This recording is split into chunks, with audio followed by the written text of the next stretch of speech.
Танықты әнші үйленбек. Ассалаумағалейкум, армағазақ арнамызға қош келдіңіз. Арна төмендегі бір ғана лайк және подписывайтесь етемелерін баса кетуді ұмытпаң. Ал онда біз бастады.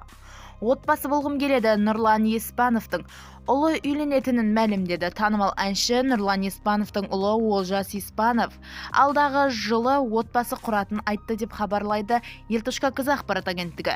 Өткен жылға өкпе жоқ, машинаны аямай ауыстырыппын. 2024 жылы оңай жыл болмады. Қайғылы, қуанышты, қиын әрі жақсы сәттер есте қалды. Сонымен қоса, бірде өткенде есінсін қалды. Ендігі мақсат 2025-те үйлену.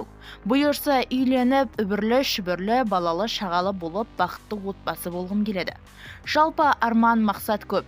Келіп жеткен жаңа жылыңызбен құттықтаймын. 2025 жыл қайырлы, берекелі жыл болғай, деп жазды Олжас Еспанов.